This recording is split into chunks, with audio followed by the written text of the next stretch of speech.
Good evening, everybody. How are you all? You well?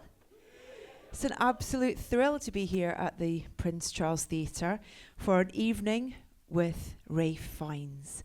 Thank you all so much for being here. This is going to be a bit like a speed date through his career, which I'm very excited to do. So without further ado, please put your hands together and welcome a national treasure, Ralph Fiennes, ladies and gentlemen.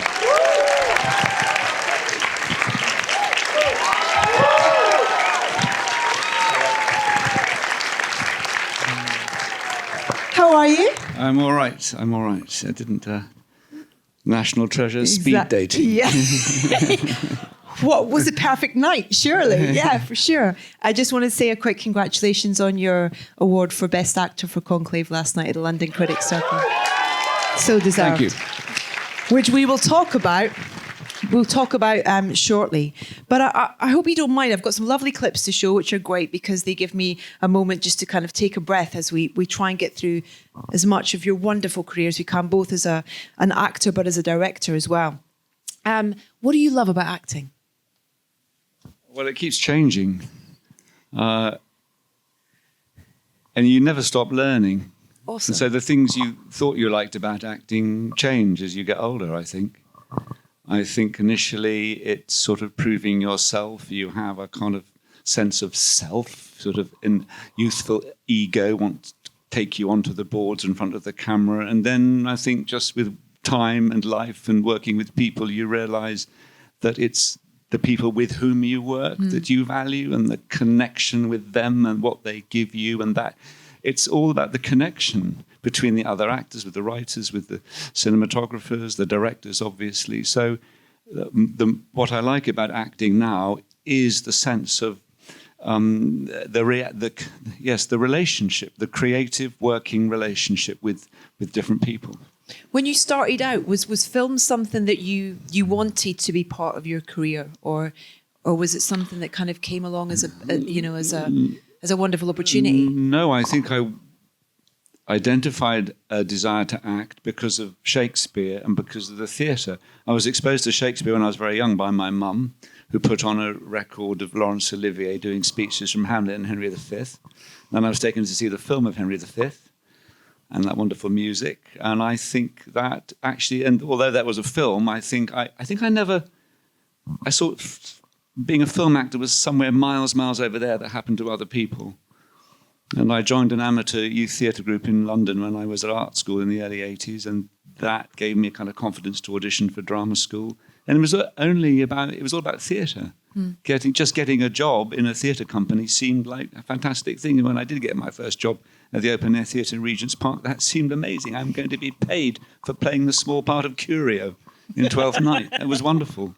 I was very happy.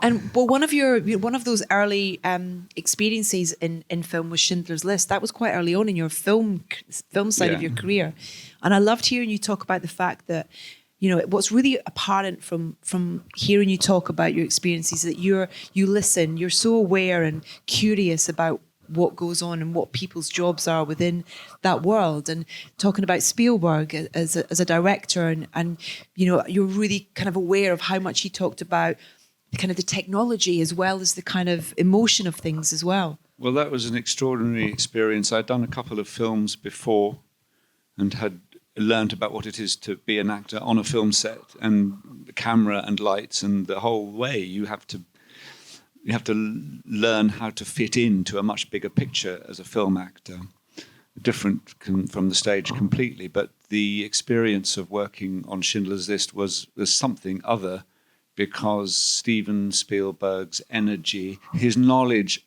of cameras and lenses, and I think I've learned. He actually said on the set, he said, you don't understand. I remember him saying to me in the lunch break, normally I storyboard all of my films. I've just finished Jurassic Park. Every single frame is storyboarded. Here, he said, I'm like a student. I'm just in the moment finding my shots. And it was like that. I didn't have anything to compare it to, except here was a man saying, get the camera here, over here. No, come in closer. No, take it round here. Go, again.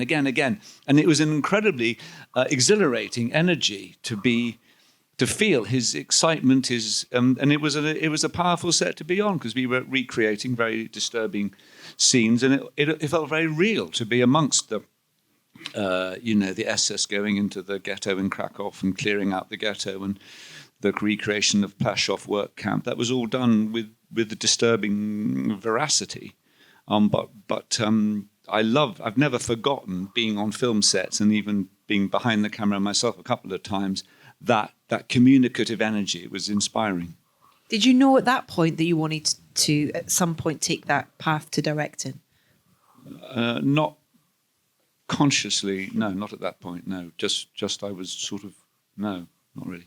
What's been so beautiful about preparing for today is watching all these films again.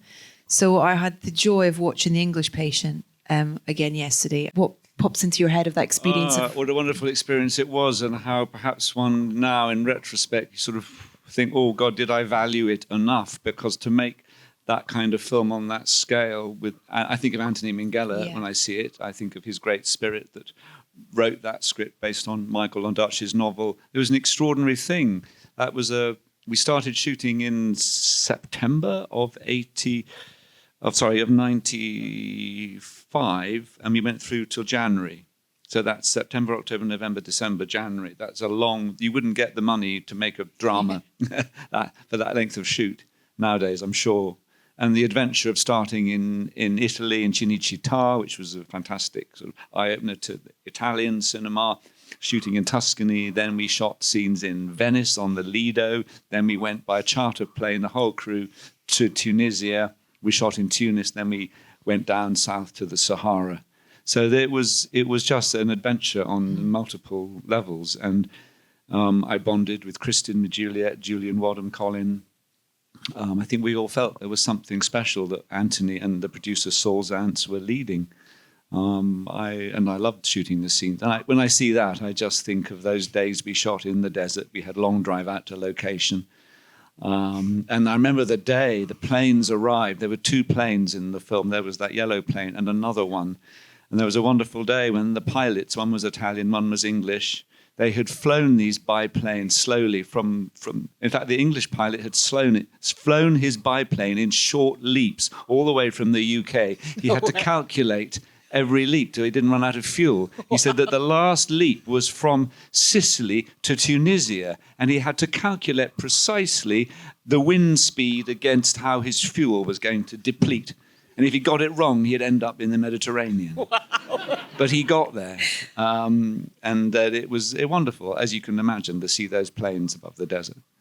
The 2 kind of storylines that run through that film as well, I was kind of, when I was watching it back, I wondered how that was shot, if you had that luxury of shooting them kind of separately, or if it wasn't that case where you were able to do that with. No, we did. We shot them separately. We shot the scenes where Juliette Binoche plays Hannah, the nurse looking after me, the patient. That was all in Italy, set in they found the interiors were in Cinecittà, and then the exteriors of that old convent, where if you've seen the film, you know that she's in an old convent. Mm-hmm. That was outside Pienza in northern Tuscany, central Tuscany. And then that we all shot that arc of the story was one. And then once we went to Venice Lido, stood in for Shepherd's Hotel Cairo. So we used one of the hotels on the Venice Lido. And then we, as I say, the trip to do all the desert sequences in Tunisia. So we didn't, the 2 storylines were completely separate, which is good. The watching that relationship with you and Juliet again was just the way, when there's one scene where she kind of dances into the room, is kind of like morning, and gives you kind of just beautiful, delicate kiss on the cheek, and it's such a beautiful relationship to see, unfold as the story unfolds in that film. Yeah, it was wonderful to watch her and act with her. She's a very dear friend, and I think she's a great artist. And to see her, she and Anthony bonded in a wonderful way, and so to be close to her energy was a fantastic thing. Yeah. I'm going to jump next because I am very conscious of time, but I'm going to jump to something that maybe a few people might have seen in this room. Harry Potter.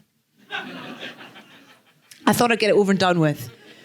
We just get it done at the front, at the top end, and then we can go. But Your speed dating, we'll finish after that. are you kidding? I've got 5 pages worth after Potter.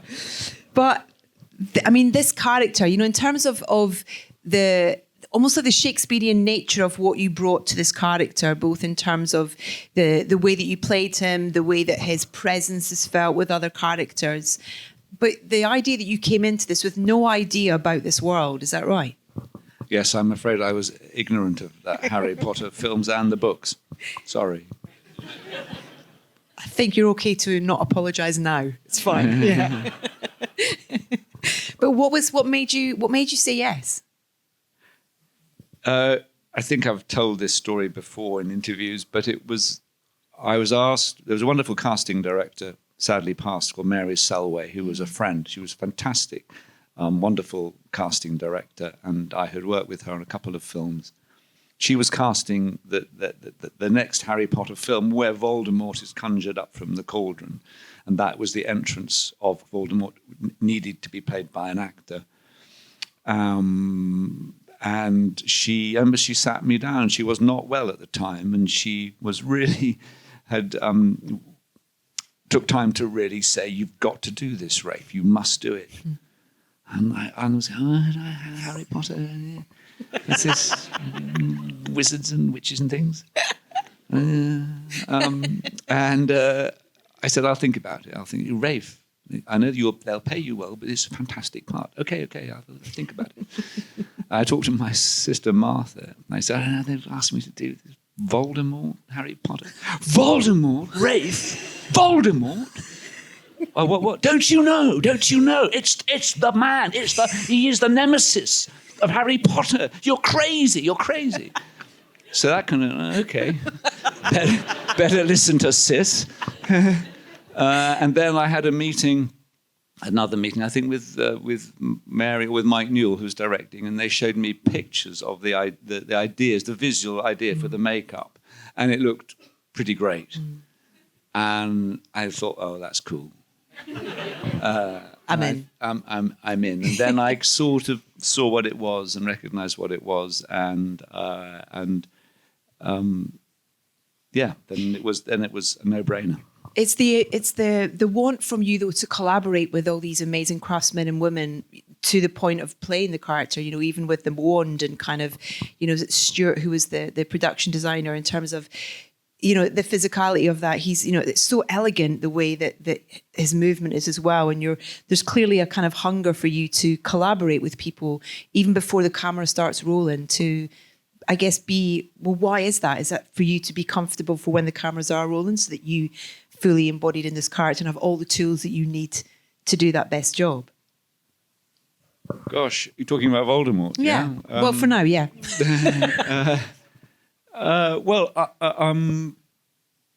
Yes, I think the producers were they were very much connected with J.K. Rowling, and I think I was aware that there was something that they were looking for that had to be delivered. It all made sense. I mean, I was sort of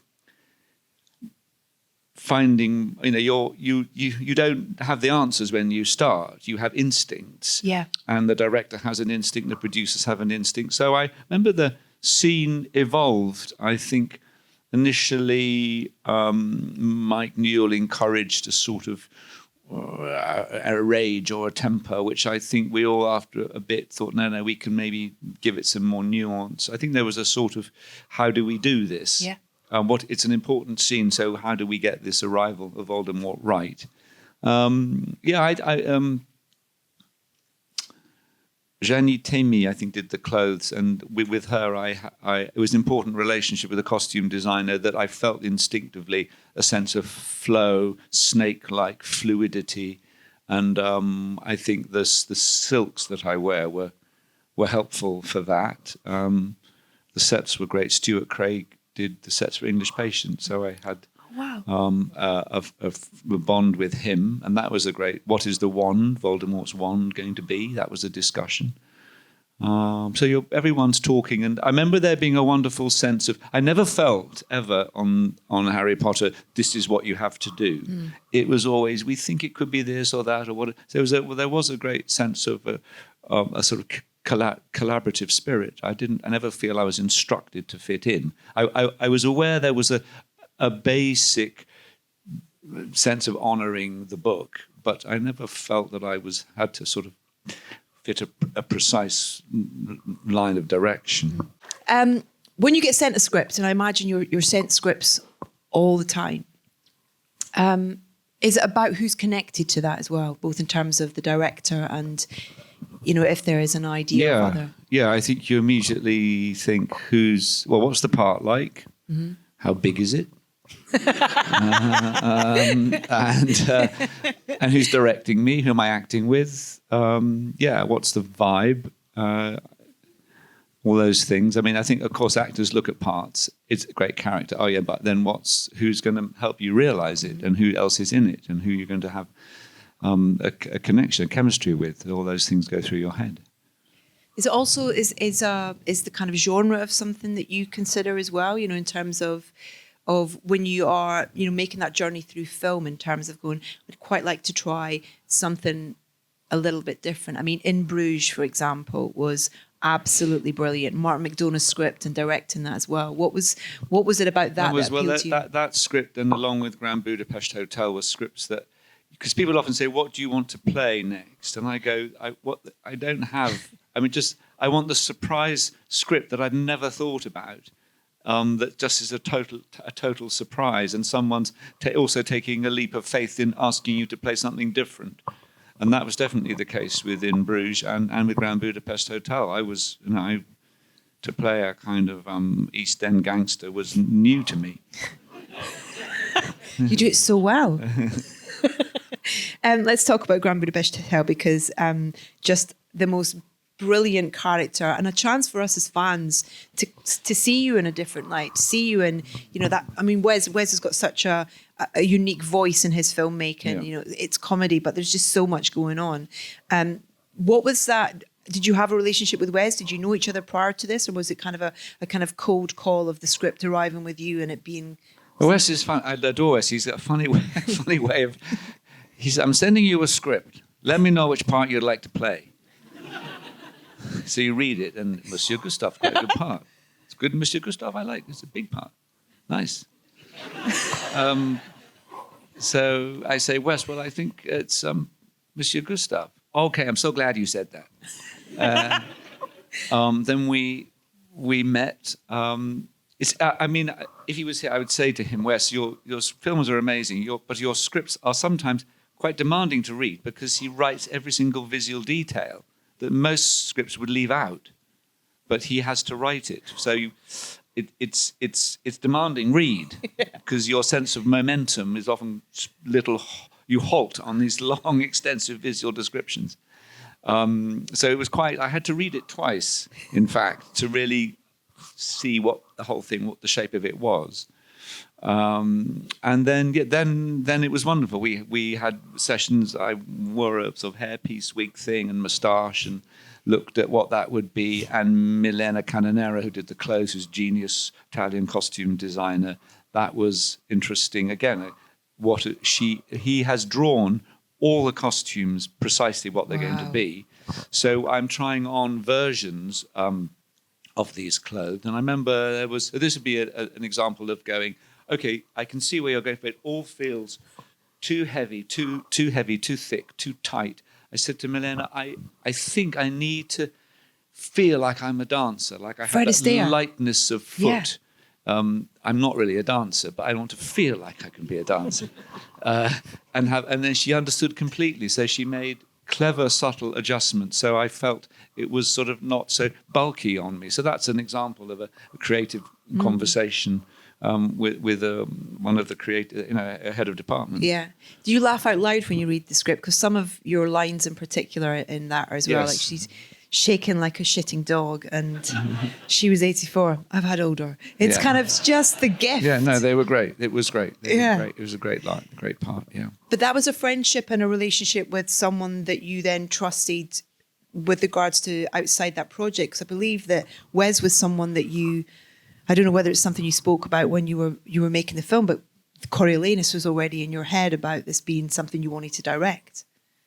Well, yes, no, I made Coriolanus before Grand Budapest Hotel, so I had met Wes socially and had shown him what they call a sizzle reel, or a short sort of a teaser before you've made the film. Filmmakers, as I'm sure you know, they'll put together something which gives someone a sense of what the film might be. And I had done one of these teasers of Coriolanus, and I remember showing it to Wes, who was very encouraging about making it.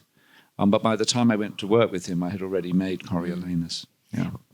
At what point did you kind of have that, or find that, I don't know whether it was confidence or whatever it was that made you make that step into directing? Well, I'll tell you what it was. I did a film called The Constant Gardener, produced by a wonderful producer called Simon Channing Williams, who has passed away, sadly, but he has produced up until about 2009 all Mike Leigh's films. He's produced all of Mike Leigh's films until he died.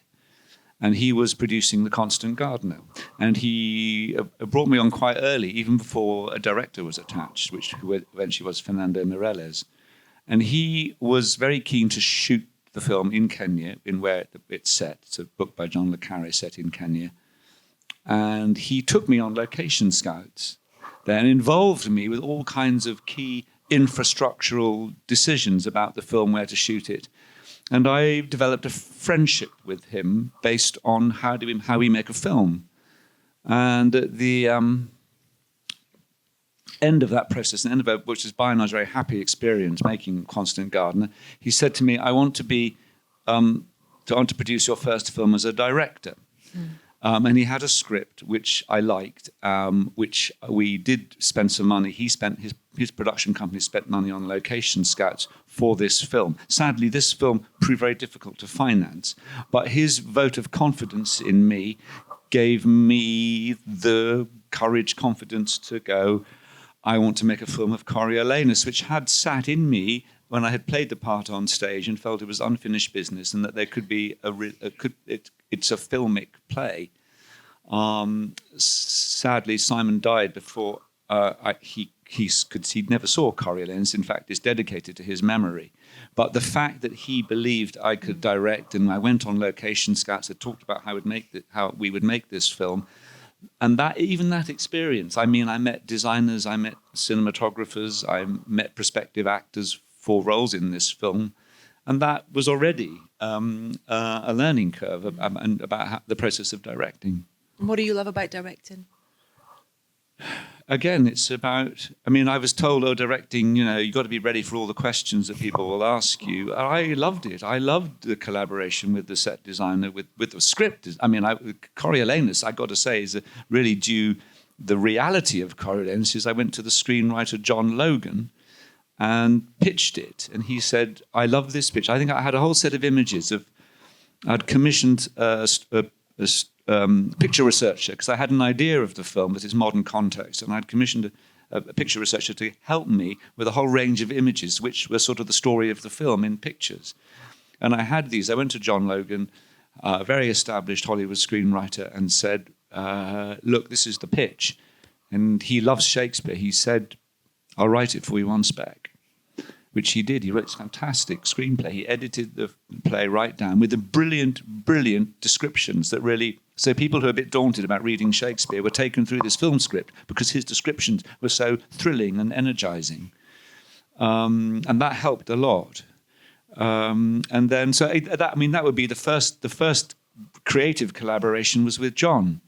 And then once we got struggle, but we got finance. We're shooting in Serbia, in Belgrade. And again, I'm working with set designers, costume designers, and critically the actors. And I've loved the thing that happens between directors and actors. And I hope I liked seeing performances blossom. But also I learned you have time, it's against you. You always want another take and you can't have one. That's always nail-biting and difficult. I learned about things I messed up on, not correct coverage, or I'd missed that, I'd missed this. Wonderful editor Nick Gaster, who put it together and sort of shaped the whole thing. That he was critical in bringing the film together. and also I learned a lot about filmmaking through editing, because I'd been on sets and I'd seen how directors work. So I had a sort of, that weirdly was the first day of shooting was sort of, okay, I can do this. A lot of preparation, but it was the editing when I go, oh my God, that's how a performance is made. You cut there, you do this. Oh, just hold that shot a bit longer. And that was a whole learning curve about film acting too, about why is that take better than that take? And also it's because he's put these two takes either side of it. So the infinite ways in which you can edit a film, thrilling and mind-boggling at the same time. Did that then feed into how you were, like, as an actor, in terms of the next set that you went on as an actor, all that kind of knowledge that you'd taken on board? It made me so appreciate the pressure directors are under. And I thought, what a dick I've been on films before when I haven't understood the pressure they've been under, and I've been either demanding or insistent about another take or something. And I think that was an eye-opener about what directors and producers are dealing with, especially on sort of films that are tightly budgeted independent films. One of those is celebrating its 10th anniversary this year, Bigger Splash, which you did with Luca Guadagnino. Fantastic film. What a great character as well, Harry. Played a couple of Harrys, actually, over the years. What was it like working with Luca, and what do you remember about that experience? That, again, was another great location. That's an island called Pantelleria, which sits actually between Sicily and Tunisia.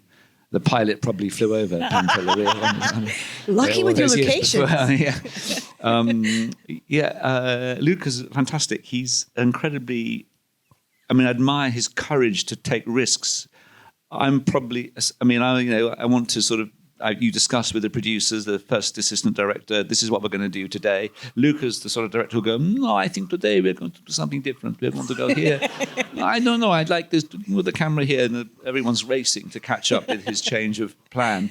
But it's because he's got a wonderful creative confidence to say, no, I want it to be this, which is enviable. I loved working with him on that film. It was a great show-offy part. But I love working with Tilda and Dakota.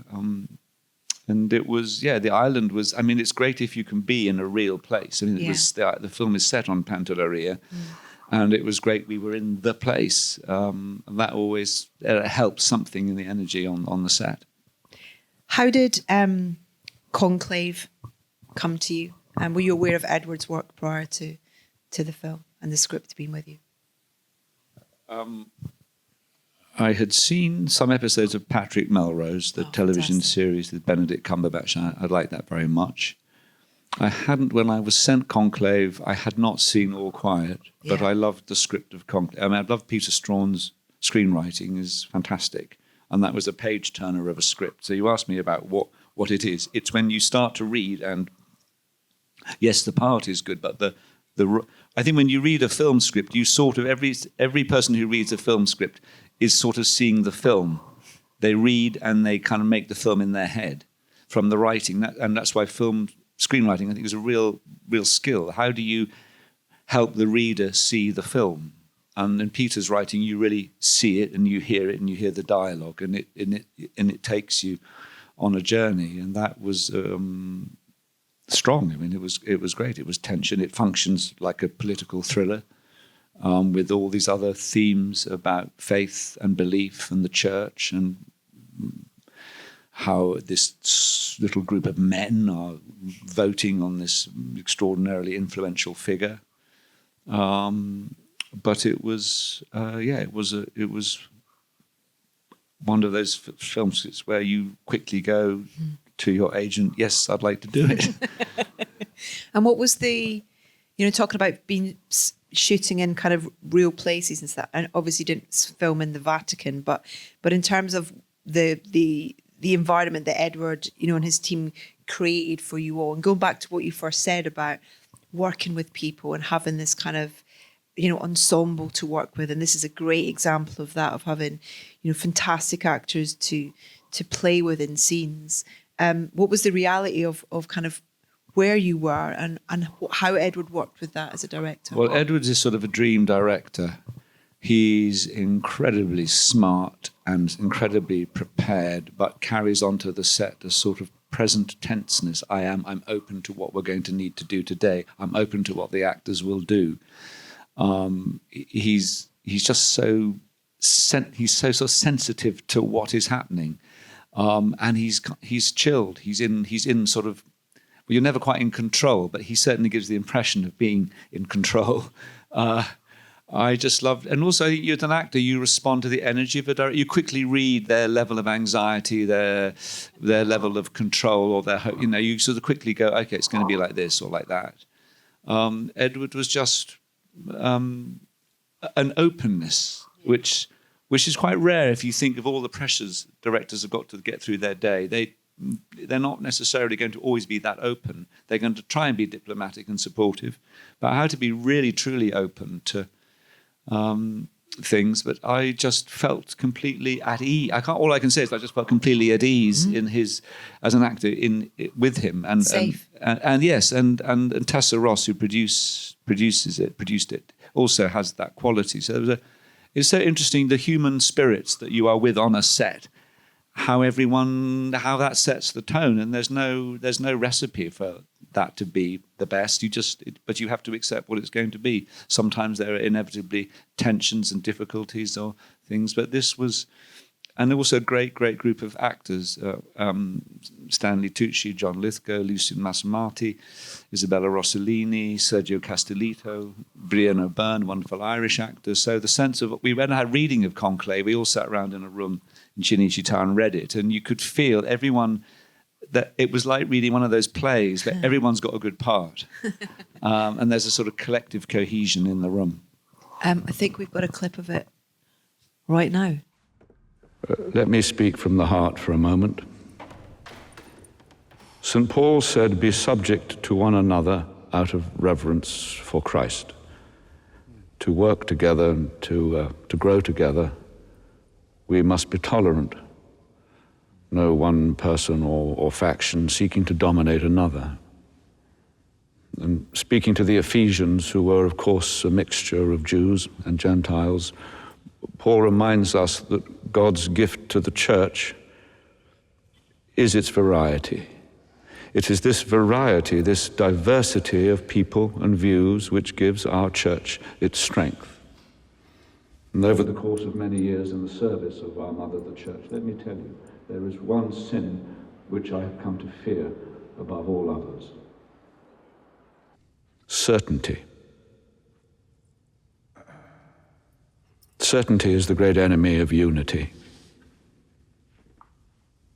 Certainty is the deadly enemy of tolerance. Even Christ was not certain at the end.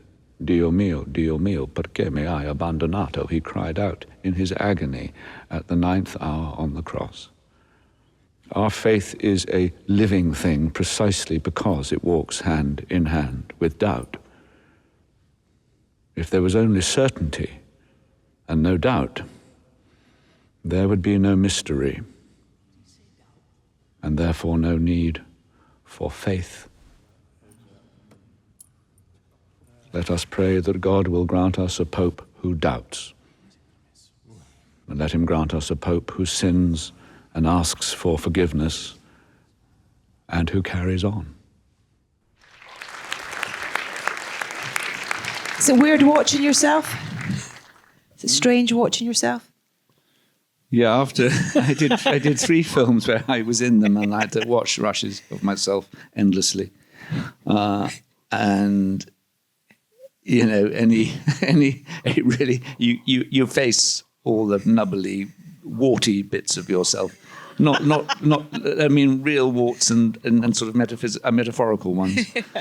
And so I think before I directed, I would sort of want to take a peek at the monitor. How was that take? Oh, it's quite good. Oh, no, that wasn't it. But I sort of and then I just thought, I can't, never again. Never again. You choose. Thank you.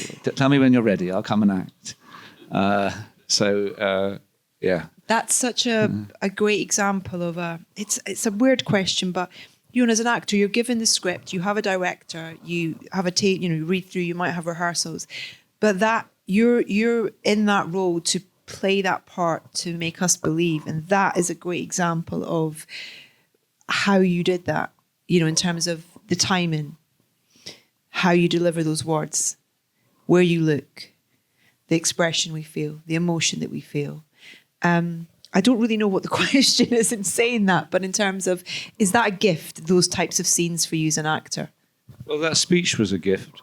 The speech that was written for Lawrence, it was in the book and it's in the script. And there was, I think everyone who, that speech about doubt, I think everyone felt it was a wonderful, intelligent provocation about the nature of belief and faith. And even if you're not religious, I think the principle of asking questions is a good one to hold on to.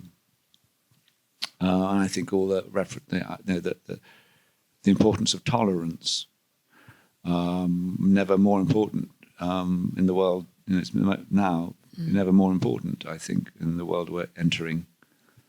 And so that was an attraction. And I think sometimes you get to say things as an actor which speak to you a little more profoundly than perhaps other speeches do. So I think I felt a deeper connection to the essential argument or sentiment of that speech. I was brought up a Catholic. I rejected sort of the doctrines and dogmas and the sort of sense of certainty in the church when I was about 13. But I've never lost a curiosity about faith, about any spiritual path. There's the mystery Lawrence talks about, so that I connected with some of the themes in the speech. But there was we did a few takes of it, so they're all a little different. And but I felt a deeper, all I can say is the word connection. Like, I understand where this is coming from. It doesn't seem, the argument in the speech did not seem alien to me. I felt close to it. Well, I heard you say that you used to think acting was about becoming someone else, and as you have gone through your career, you've kind of moved away from that perception, and you've always got to bring yourself to a role in some way, shape. It's not about acting is not just about becoming someone else. I think that is what I feel is that I think I used to thought, how much can you change and be utterly completely different and no one recognizes you? That's an achievement. It can happen. We can admire those performances. Usually when they are really good, they are still connected. The actor Simon Callow wrote a great book about the actor Charles Lawton, which if you can get it, I really recommend it, because Simon Callow writes brilliantly about what it is to be an actor. Indeed, he wrote a book called Being an Actor. Although it's mostly about the theatre, the principle, I think, is the same. But of course, he talks about Charles Lawton's great parts, particularly The Hunchback of Notre Dame and Henry VIII, and about Lawton wanting to change himself. But of course, the essence of the genius of those parts is in Charles Lawton. It's in something he's accessing in himself, complicated, whatever it is, it's him. And I think that I would use that as an example of someone, bringing all the makeup and costumes to appear physically to be very different. But actually, we read the soul in actors. There's the skill and there's the ability to do accents or to transform. But in the end, I think we look at the soul and that's what audiences... Where was it? Last night, someone was talking about, quoting the critic Robert Ebert, saying cinema is one of the great motivators for empathy. The power of film lies in its power for empathy. And I think it might be reductive, but we look in someone's face and we see in their eyes, is there empathy, is there connection? And the medium of film is the close-up. And that's where we have access, it's the eyes are the window to the soul. I think it's true.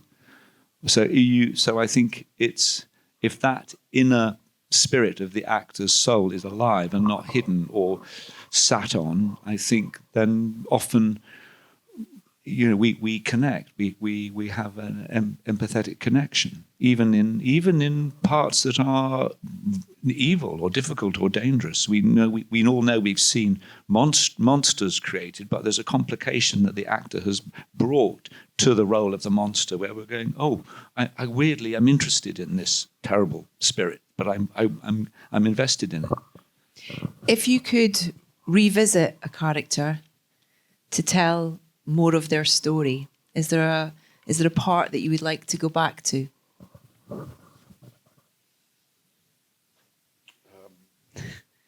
Sorry, that's a kind of No, there isn't. No.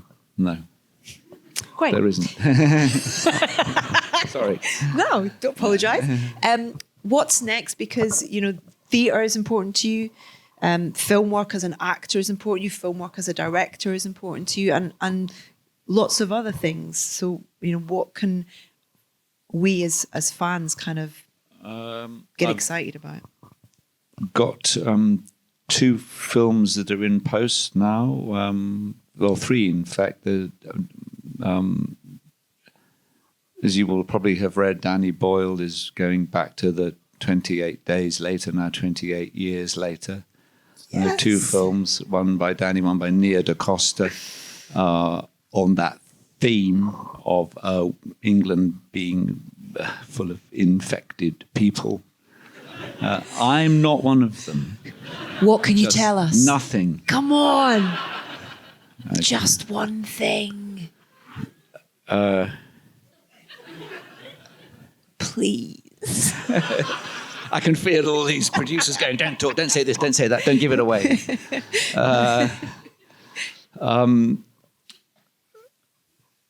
know. No, what was it like to work with Danny? Great, working with Danny and Nia. And Nia was great. No, great. And working with the great Jack O'Connell was wonderful. He's a wonderful actor. That was great in the second film. Nia's a great talent as well, Nia da Costa. She's fantastic. Cool, yeah. And a wonderful collaboration with her. We were shooting up I can tell you it's shot in North Yorkshire. I can tell you there's a fantastic set built out of bones. Oh, did you hear that? That got a whole ripple. That's what I'm going to say. Okay. The choral as well. Yeah, and then there's a film called The Choral, an Alan Bennett, original screenplay by Alan Bennett, set in a fictitious Yorkshire town. I spent all last summer up in Yorkshire. And in that we were based in Leeds, and it's about a choral society in World War I in a fictitious Yorkshire town. All the young men are slowly having to go off to fight, and the choral society is depleted of men, and they've lost their choir master, their conductor, and these older middle-aged men, I'm afraid men, are going, who do we replace our choir master with? And they find a rather acerbic, uptight person, played by me, to come and be the choir master. And it's the story of him conducting a difficult piece by Edward Elgar called The Dream of Gerontius, which is challenging. But it's a story of how he brings this piece into the choir and how they flower as a community, even while the looming, the inevitable pull of conscription pulls the young men away, the men who have sung in the choir. And directing? Do we know what's next? Nothing on film, but I'm going to be, as it were, I suppose, artistic director of a short season of theatre in Bath this summer. Oh, wonderful. Thank you so much for your time tonight. Thanks very much. Been so wonderful to get to pick your brain, and thank you for sharing so many great stories. Thank you. Could have gone on for hours. I'm sorry I missed the clip, but we got to chat more. Thank you so much for being here, ladies and gentlemen. Good luck with everything Conclave that's coming up over the next couple of months. All the nominations so far, and the celebration is so deserved. It's a phenomenal film and a wonderful collaboration with you all. Thank you. The wonderful Ralph Fiennes, ladies and gentlemen. Thank you. Thank you very much. I hope you enjoyed our speed date. Thanks.